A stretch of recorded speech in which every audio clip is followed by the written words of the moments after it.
Yeah, you can hear me.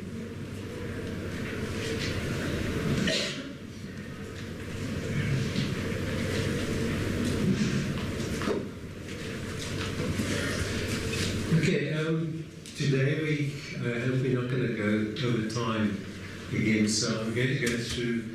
This lecture is a little bit shorter, so we can ask the questions at the end if you're after, because we've got the two things to the contemporary dance and the African dance. They sort of link up, but if you have anything about contemporary dance, it's fine if you ask it after the African dance because it's a similar thing.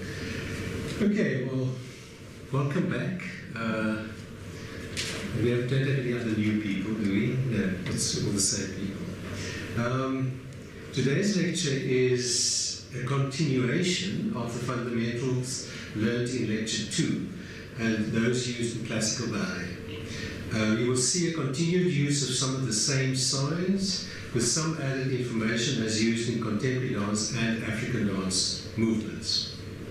Apart from the vast classical ballet repertoire and its traditional, fully turned out ballet technique that has existed and been perfected for centuries, we saw a big development of modern dance, contemporary dance, and other dance styles in the 20th century. To name but a few, we began to know about the freestyle of Isadora Duncan,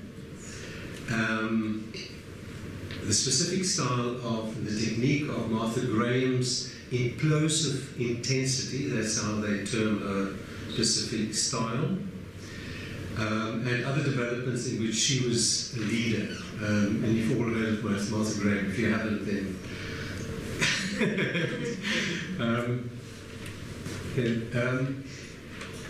just to tell you quickly about this photograph, I saw a photograph in a book, and I asked them, I had to contact them to get the copyright to use the photograph, and I wanted to use the photograph, and I contacted the Imogen Cunningham Trust, and that was the photographer Imogen Cunningham from years ago, and then they sent me, they said, well, we've got a better photograph, and it's actually a nicer one of the one you'll find in the book, and this one's never been published. So it's a high resolution one that they sent, and they said, just the moment after the lecture's finished, erase it. So, take a picture. Okay, in the past it felt like the dance world experienced a grouping in two factions of disciples, the contemporary on the one side and the classical ballet on the other. Without going into the reasons for it, over time there has been a greater acceptance of each other's prominence, and we have witnessed some cross-pollination in choreography. It has become the norm in many dance institutions to expose trainees to more than one discipline. This will prepare them for the variety of styles that are required today by many choreographers working with professional ballet companies. During the 20th century, there were so many new innovators and choreographers who had developed their own specifically recognizable styles, and so many new so-called dance techniques came into being. While specific disciplines of training and execution are always in the process towards perfection, but we know that already about the classical ballet, so it's the same with contemporary dance techniques, choreographers develop their own individual styles while they are continually influenced by not only what is going on in the dance world, but in the world as a whole. So that's a very strong influence in their developing the technique.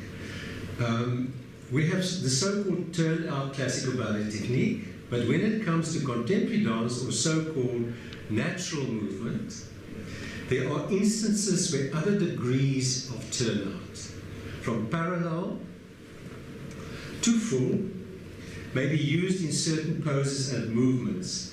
The word turnout is a generic description of the various directions the feet will face as a result of the leg turning in the hip. So turnout is not just turn out. That's also turnout. That's a turnout. That's a turnout. So it talks about the hip turning. Sorry, we started.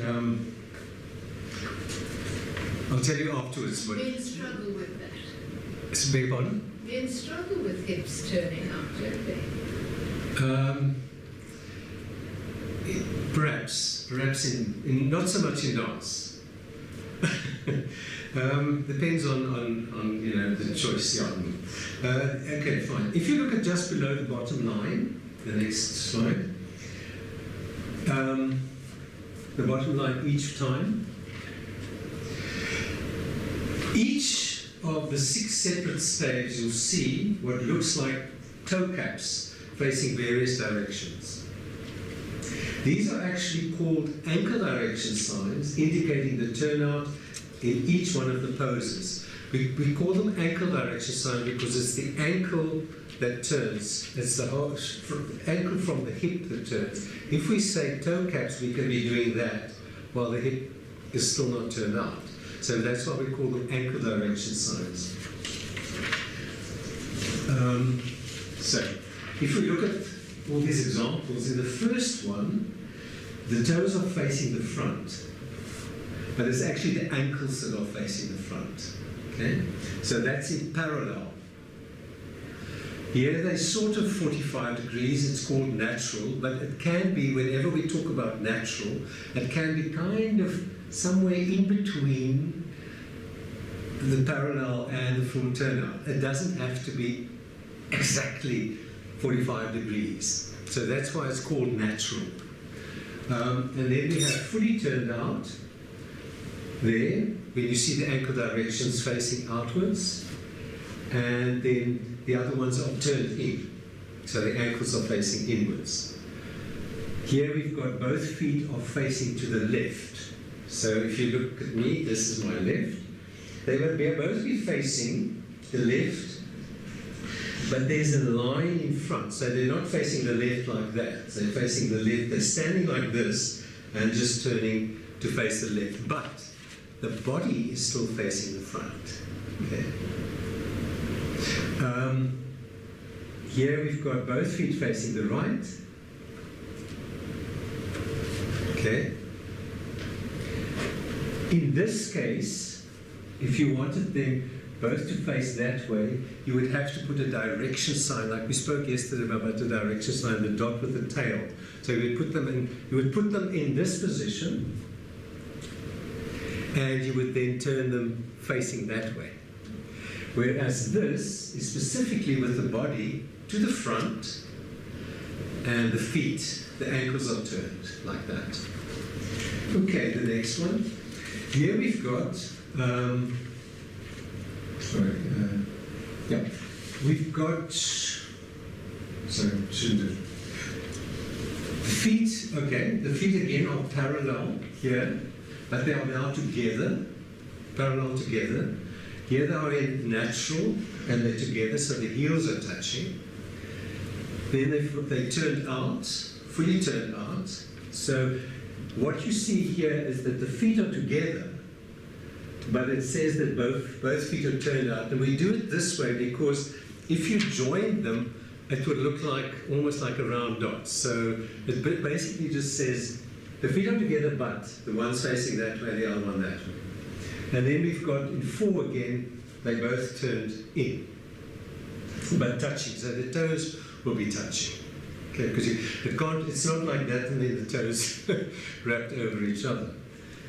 In 5, here we've got both feet facing the right. So they're together, so they're both facing the right, but they are facing the right as if you stood like this and you went like that. So there's a line here.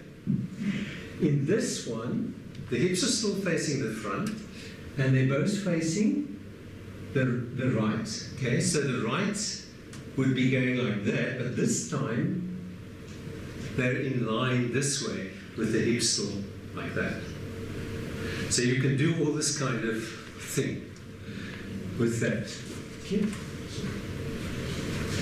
Okay.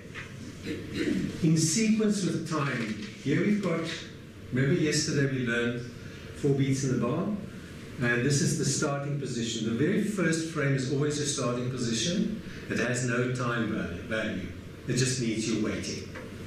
Because often also dancers walk onto the stage for something and they wait before they start a solo or anything. or they could be starting in the wings, in a position or just on stage before they move. Excuse me. In the second, in B, sorry, we've got the wrong thing here.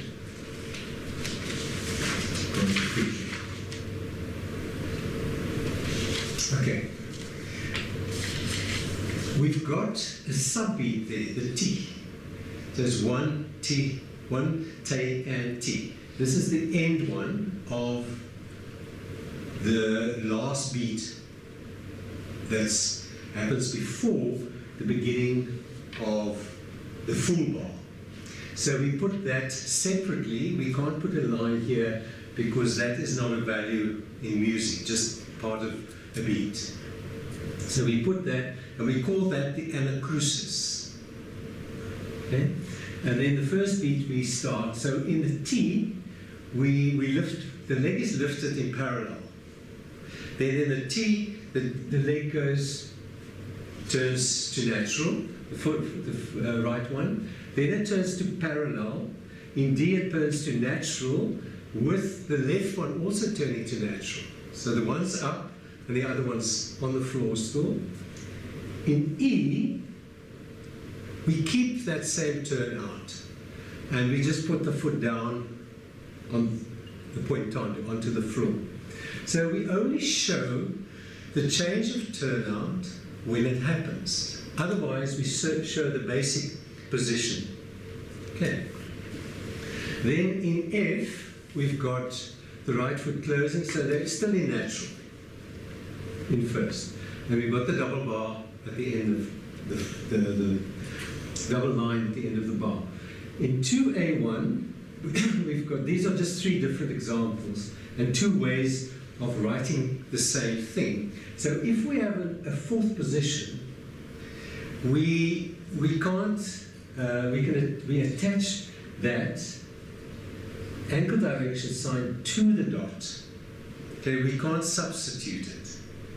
We have to attach it, and here this is the vertical line with the parallel sign attached to it. So we actually, in fourth, open it means where the feet are slightly apart, so it's attached and we're in this position. So the weight's in between, the one foot's behind, the one in front. In two, it's the same position, but it's another way of saying we're in that fourth position, but both feet are turned out.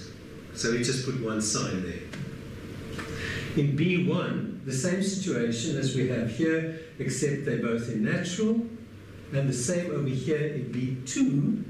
Now, because they're apart, we can't put the ankle directions in front of each other. Because they're apart, they will show, you have to be, so this is placed, not one above the other, so the one is a little bit out that way, to that way, and the other one is a little bit out to the left. Does that make sense? And in C, we've got a full turnout in the fourth. Now this one is actually crossed over. So it's actually a full turnout. I'm not doing a full turnout at the moment because imagine it is. And then we do it like this. So by putting the one ankle direction right on top of the other one, that means that they crossed completely in that position because it's a tight fourth position. Okay. There are two alternative ways of notating the fourth position in parallel, and that's what I've just done in two. So it's parallel and in natural and in full turnout. We can further define and use the turnout through bending the knees, and also use bending of the elbows, but we'll start with the knees. The placement of the knees in relation to the feet will define the turnout.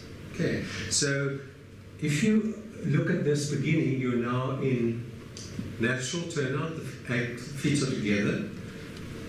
Then you plie a little bit. The knees are just going below the knee line, so they are going outwards. So they are written out slightly outside of that level line. Okay. Then they go into a full bend down. I can't do it right now, but it's the heels come off the floor. So the balls of the feet are on the floor, and the knees are lower down there, and they've also moved outwards. Okay, so they've done that. And then they come back in 3 to the demi, so that they slightly bend, and then in 4 they straighten again. So you basically have 1, 2, 3, 4. Here we have a starting position in parallel. Now the knees are bending in parallel. In order to show that they are together, we attach them.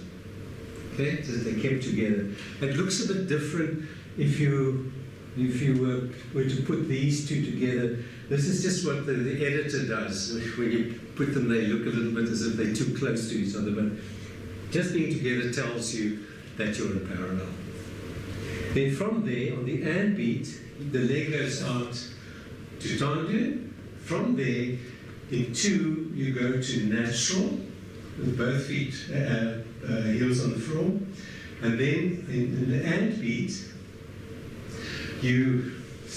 from there you take the foot, the left foot goes into plie, into a demi-plie, then that right foot goes to a tendu devant on that and it straightens. So from the beginning, you go 1 and 2 and 3. And then you go to parallel again as you close.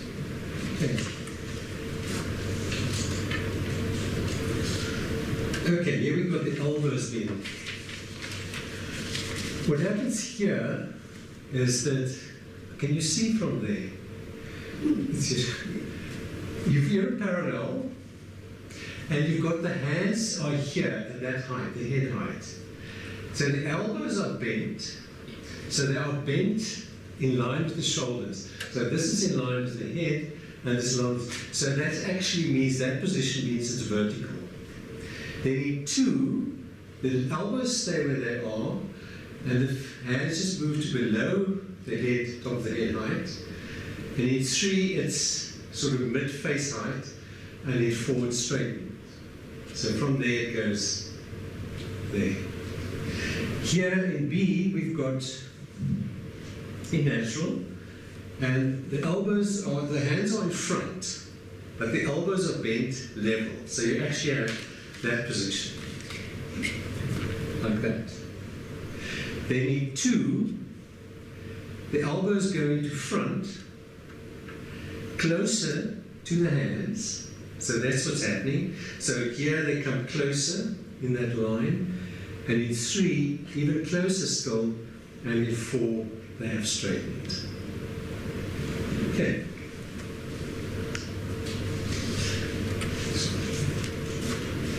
Now, these are also the elbows bending.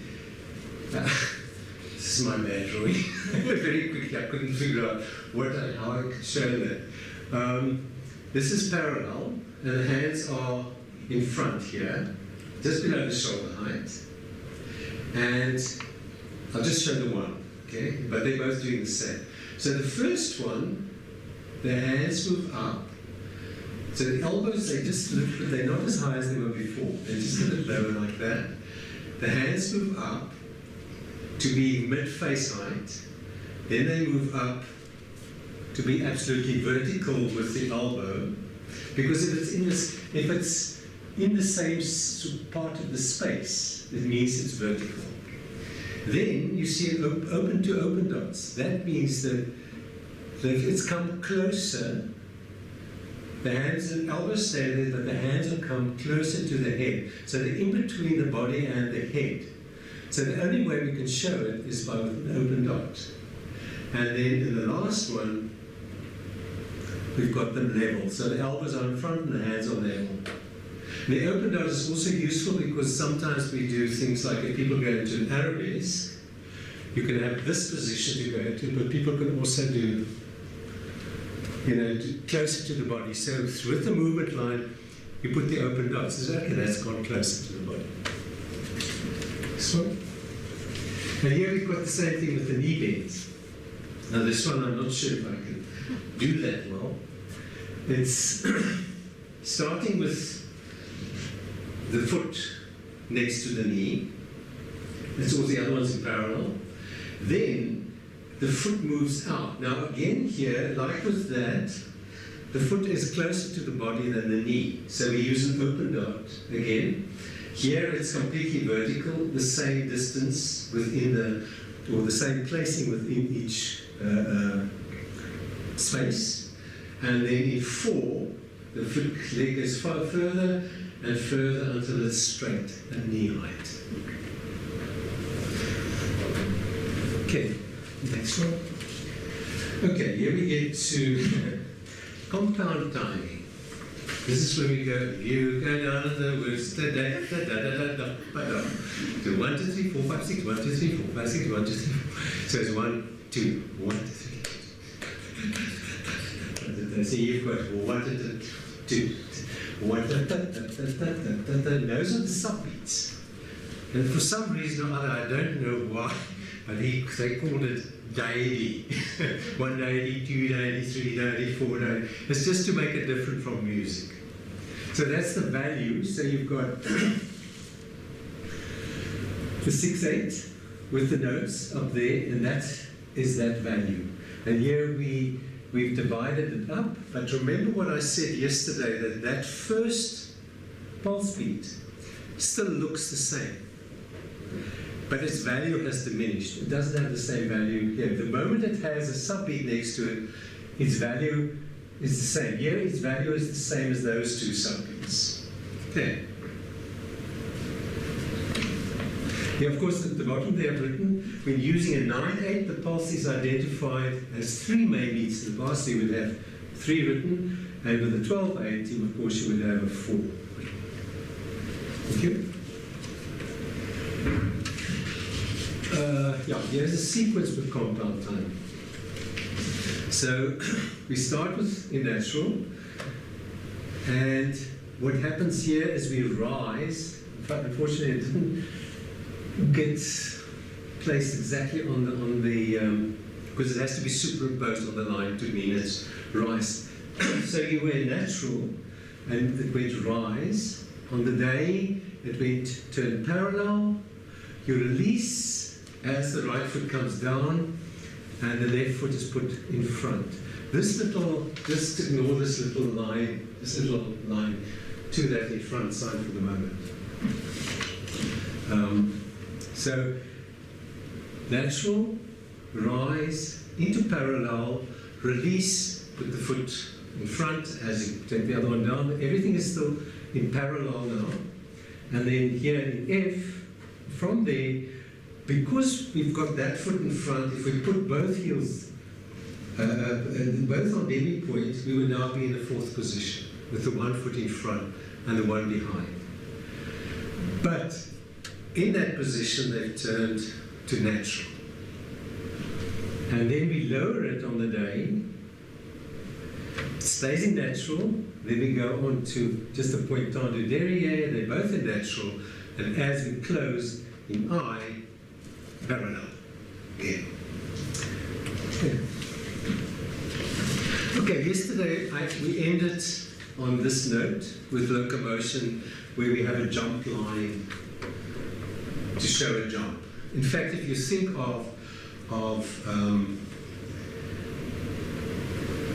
of jumping from this position to a next position, if you think of it jumping there, as it moves through the air, it goes in a curve.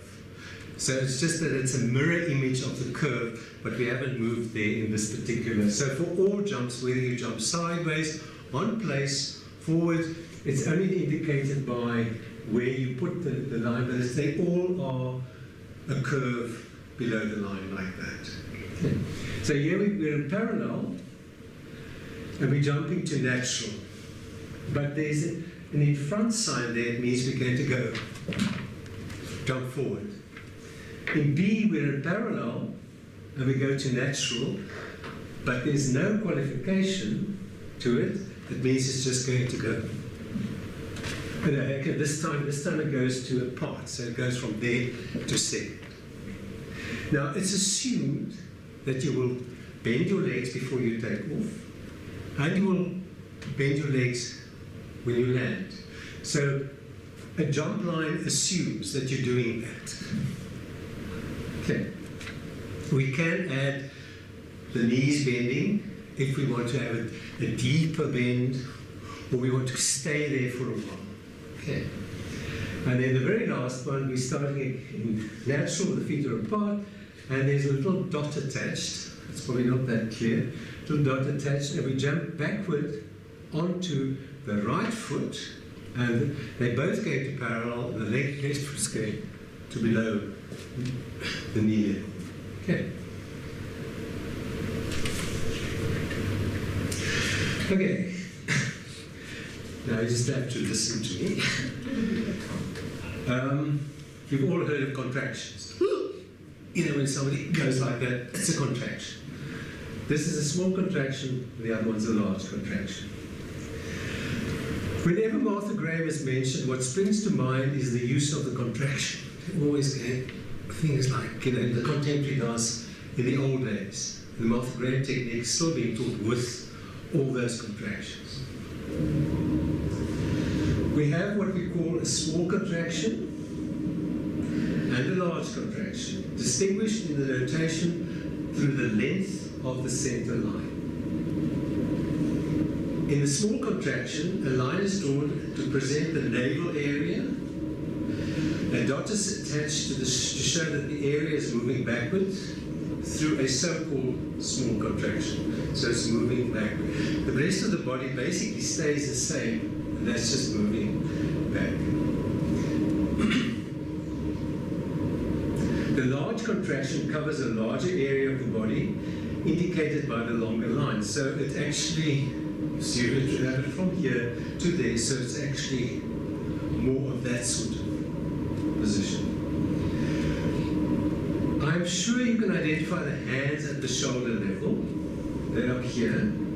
Attached to them are direction signs.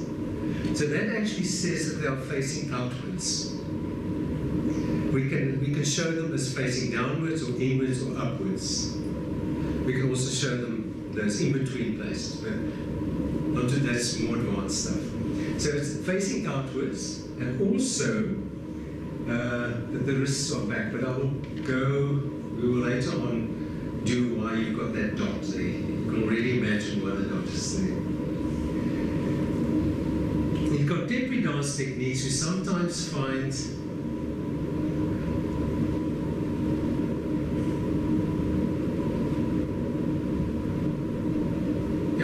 in contemporary dance techniques, we sometimes find similarities and, in a sense, a correspondence with ballet technique and positioning. And the trained dancer is capable of recognizing the crossovers. And often, like I spoke about Merce Cunningham on the first day, his technique, he was also one of Martha Graham's pupils, his technique is contemporary, but is also uses ballet technique. There are many choreographers who may create within recognizable assumed dance techniques. Some may use just ballet technique with a bit of a twist, thereby introducing their own quirks, where others may use a pure contemporary technique, such as established by Martha Graham and many others. There are, in fact, quite a lot of contemporary techniques. Like, for instance, the Merce Cunningham is amongst the many so-called modern choreographers whose works are still being performed. There may also be some jazz technique elements thrown in. Animatics springs to mind here. So whatever the needs and style of the choreographer, past and present, it is possible to notate their movements and inventions. And so often when they do those jazz techniques, they might do those kind of same contractions. In the ballet world today, some choreographers like Wayne McGregor, I hope you've heard of Wayne McGregor, have developed their own applications and descriptions of preferred movement, usually on well-trained bodies. Sound. The way it works, it's to what I would call a traditional choreographer. You don't start at the beginning and go through in a linear way. He creates a huge bank of material and then we'll edit it out. So it's a little bit like making a film. So we'll have hours and hours of footage, basically, and then much of it, maybe 50%, possibly even more, will go completely. So for me, the challenge is how much to write. I'm in the studio with him all day. He works very, very fast. So within an hour's rehearsal, he may produce 2 minutes worth of choreography. And that's quite standard. So it's like, and to write that is almost impossible. Because as soon as I look down to write, then I missed something else. So the challenge for me is to decide what is important, and I think that's a challenge that we all have always. And so I've found over the years that what I do now is I listen absolutely in my ears to what is important to him. So I'm trying to pick out the moments that he is focusing on, and also to capture the shape and the form of what he's doing. So I use video a lot for rehearsal, I have to. What I'm doing is I'm capturing as much as I can of directions, relationships, travel, and also what he is saying. So my scores are littered with words that he is using. He uses imagery a lot, so there's a lot of throwing and catching and interrelation between people. And I use those words a lot because then for the dancers, that's what we'll recall the phrase. So I say it's the throwing phrase or it's the catching phrase. And I'm picking out those things. I'm also recording on a small video camera a lot. And then at the end of the day, I will go through and try and pull out the stuff that I think is very important. The problem for me is that very often what he will do is he'll create something different every day for a period of maybe 2 weeks. So he'll never go back on anything. And then he'll go back and say, now I want to see it. So for the dancers and for me, that's a big challenge. There's no music, so we have no musical structure. So it's not, we can't put the music on and they go, oh yes, it's that phrase. What he will always do is he brings the music in later. He always starts with the movement, completely in isolation. And whilst he's creating the movement, there is music on, but what he says is he charges the space. So the music will depend on his mood. So if he's very agitated, we'll have some kind of punky rock thing. And if he's feeling calm, we'll have some rock or some handle.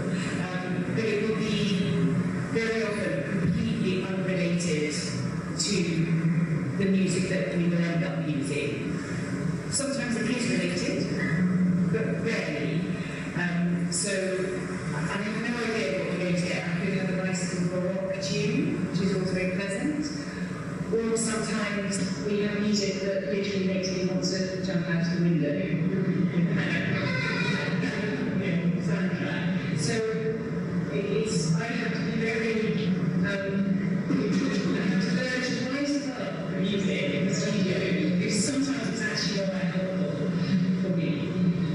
So for the dancers and myself, in a way, it's very much a team effort.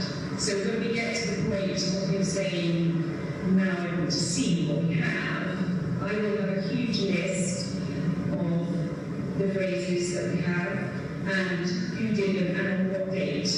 Every single page that I have has a date on it, every single page.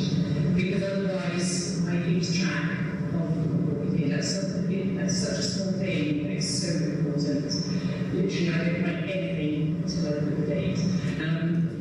And what he also does very much is this thing that he calls harvesting. So one person will have the phrase of movement, say to everyone else, I want you to harvest a moment of it, not the whole phrase, but just elements of it, and that they will then shift it and make it into their own phrase. So quite often I'll use, so we will have Ed's phrase, and everybody has their own version of Ed's phrase or Sarah's phrase. And he will also do the thing where he switches gender. So if we have a duet, he will say, okay, I want the women now to do what the man is doing, and the men to do what the woman is doing. Obviously, if there's partnering, they can't do that. So he will say, just make it work. Okay, so that's one process. I mean, each choreographer is different. Whatever the style of movement or choreography, the trained notator needs a lot of time to complete the eventual accurate and fully mastered score. Each notator who constantly works with the same choreographer finds ways to notate signature movements that she was talking about. And the challenge is when someone else has to take over the score. It has to be fully readable, and somehow those signature movements need to be analyzed. So it's actually quite a lot of work.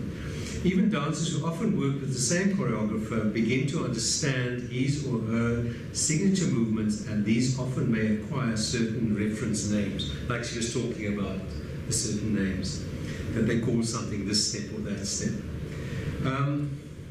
Okay, we'll carry on with the African dance application. If you have an interest in the history of ballet in Cape Town, you might have heard of Helen Webb, who arrived in South Africa from England in 1912 and from 1913 started giving ballet classes for the South African College of Music at the old Standard Bank building in Strand Street. She moved with them to the premises in Stalplain, but when the college was incorporated in the University of Cape Town in 1923, she left them and opened her own school. You may also know that Dulcie House was a pupil of hers, as was Maud Lloyd and also Frank Staff, the choreographer who married Veronica Paper. Okay.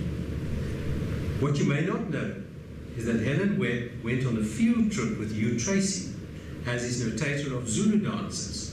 And Hugh Tracy was an ethnomusicologist, and in 1954 created the International Library of African Music, which is attached to the music department at Rhodes University. Webb did transcriptions in her own way by drawing figures and adding explanations with some form of timing using counts. What you're looking at is a page of Helen Webb's transcriptions of Zulu dancing that are kept in the manuscript department of the Center for African Gender Studies at UCT. So all sorts of interesting things there. Jasmine Honore again was one of the first students at UCT Ballet School. She's now in the middle 90s, I think. After Dulcie House had been asked to incorporate her school into UCT, in the only studio being the former chapel of the Strubenorm House. Because if you know the back of where the library is, that part of this was the chapel. And that's where the first ballet was taught from 1934. From Dulcie had a school in Rondebosch, but then they moved to that small little chapel. Okay, Jasmine was already a music student at the South African College before joining the ballet school, and she became a respected dancer, choreographer, and lecturer. She took many trips to do research in African dance. Her research project in 1986 is entitled The Documentation and Analysis of Ethnic Dance and Music of Selected Groups of Southern Africa in Anthropological Perspective. This document is kept at the UCT College of Music Library. Okay, and this illustration showing Jasmine Honore's own notation system of African dance is from her transcriptions of 4 Umchocho dance songs.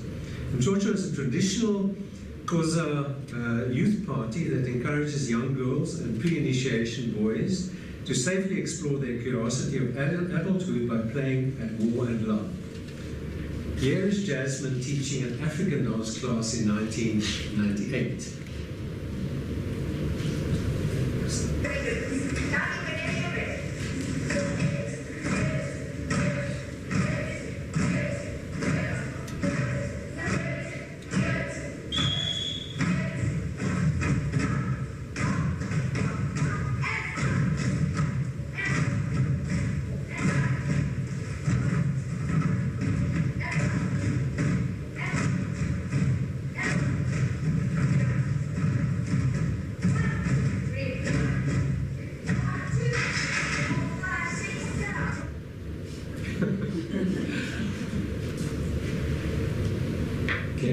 Next one.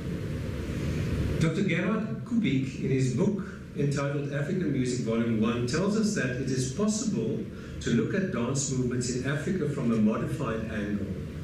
The objective of a frame-by-frame transcription is not to add a new system of dance notation to those already existing, such as Laban and Benesh notation, which claim universal applicability.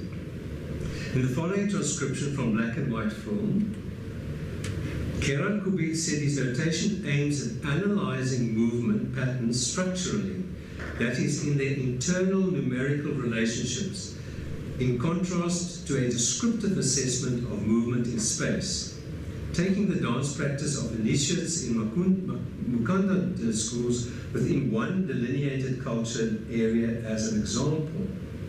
I have employed a repertoire, he says, of symbols with variable meaning to analyze two different motional patterns used. Kubik continues, these dance notations are not prescriptive in the sense of the dance notation systems normally used. That is to say, they are not designed for the teaching of dance through a notational system. Rather, they have purely analytical objectives. The basic idea is to seize the emotional content of movement patterns in their time dimension. Such notation can be linearly related to musical notation. When the 4-year degree program was introduced at the School of Dance, Professor Elizabeth Trichard approached me to develop the course in African dance notation. And Vusi Ngema was the first full-time lecturer in African dance, succeeded by Maxwell Khani. He was actually dancing in that class. He was still a student then. He was right standing next to Jasmine on the one side. I gradually developed a proper syllabus and sufficient reading material through joining the practical dance classes. I also looked at traditional African music, but eventually did not intensively explore the musical structures and analysis, but concentrated more on how the movements related directly to the obvious rhythm. Because if you look at African music, sometimes they have different instruments playing, and you hear the one rhythm and the one instrument, another rhythm, and in fact, the real rhythm is somewhere in between. So if you hear that rhythm, that is what I followed if I did notation for the African dance notation. Next. There are other researchers who have used Benesh notation for African dance, such as the late Dr. Andre Grau, who was the professor of anthropology of the dance department at Roehampton University in London. Among her ethnographic researches, she also spent time with the Venda people in South Africa, and also Dora Frankel, who did transcriptions of the Domba dance from films taken by John Blacking during fieldwork. Here we have a short sequence of a Domba dance notated by Dora Frankel. In order to understand the notation, we need to break it down and to learn some more signs. Firstly, we will continue with locomotion, and in this case, the step lines. These are step lines that you see above, like that. The step line is a transfer of weight from one foot to the other, during which the leading foot leaves the floor and returns to the ground. It is recorded by a step line, which is drawn in the stave and traces the height of the foot during the step. You can also take a bigger step. You can show it with that movement line. So this one is just off the floor. So it's into that kind of fourth position. In A, the direction of the step is identified by the sign on which the step line is attached. Here it is attached to an in front sign, so the step is forward on the right foot. If it were attached to a behind sign, the step would obviously be backward. Note that the position reached has the weight equally distributed between both feet, so it's like the fourth position. So that foot goes to the in front one, so it's a step forward. In B, there is an in front qualification placed centrally on the step line. So the step is forward, and in this case, the weight is on the right foot. So you're actually stepping forward onto the level foot. So it's onto that foot, and the back foot is behind. I mean, the foot is behind the back foot, and it's on the ball of the foot. Okay. So there are two ways of showing stepping forward. Okay. Here we, of course, we do the same thing exactly, traveling forward, but on the left foot. What we often do is, it's not always necessary, but we take the step line from, if it's the left foot, from the left foot. So if there's a lot of other stuff in there, you can see if it goes to the left foot, it will be the left foot. So you don't actually need to necessarily draw that line from there. So that's basically just the left foot stepping forward into a fourth kind of position. And here you've got stepping forward onto the left foot, which is level, and the other one more on the floor. Next.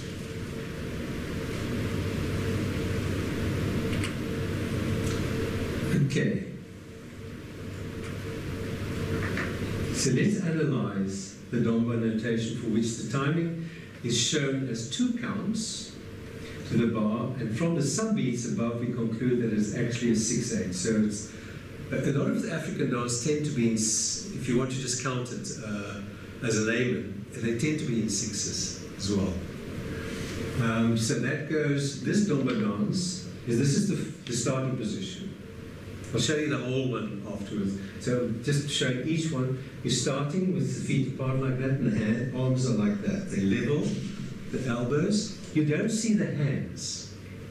Now, if you'd learned the wrist directions for the hands, then we would have attached them to those elbow sides. But you don't see them because they are masked by the elbows.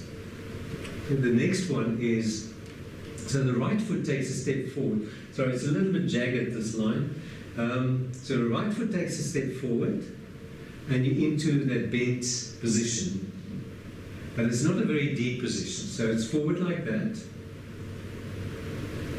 This one. Then the left foot goes forward. But the right foot is level, so the left foot is placed there. Then, next one. You transfer your weight onto both feet. Now, this is the fourth position, so you would transfer it into both feet. Now, what you see there, 2 little lines, that means it's a replacement sign for that front leg. If it was the back foot that had to replace, you would have also another extra curve to it. So that's the front foot that gets replaced. Here we do the last 2 steps, which is just going jump, jump. Okay, next one. So the whole thing actually goes one, dum, dum, bum, bum, yum, bum, bum, bum, bum. And it's the Domba dance where the girls stand in a row and they're kind of holding each other's elbows. It's simplified here, and they're going that. And the hair also does something. Okay, here you've got the repeat signs. Repeat signs are double lines with an outer one to bracket it to say what is being repeated. The outer line is a little bit longer. In this case, we've got an X which says infinitely. But we can say we repeat it twice, which means 2 more times, once plus 2. Or if you just repeat it once, you don't have to put anything. It will just be repeating once. Okay, here we've got the jumps with change of turnout. So we're basically going to go from starting with the feet parallel, and arms are just here. They should really be just there. It's African dance, or it could be something, because some African dance they've got crossed over when they do something like that. So here we're just jumping on place, and on the end we're going to parallel, natural, we're going to open, we're still in natural, then we come back to parallel, still open, and then we come to feet together, still in parallel. So it goes 1 and 2, 1 and 2. Okay, next one. Okay, Now I'm going to introduce hops. Because, if you do hopscotch, those are hops. So basically the jump line is never attached to where it comes from. It's only attached to where it goes to the next frame. Now with the hops, their feet are together, so that jump line is shortened, so it just becomes a little curve like that. So you're basically just going to go hop. So again, with the jump line, we don't write the knees unless we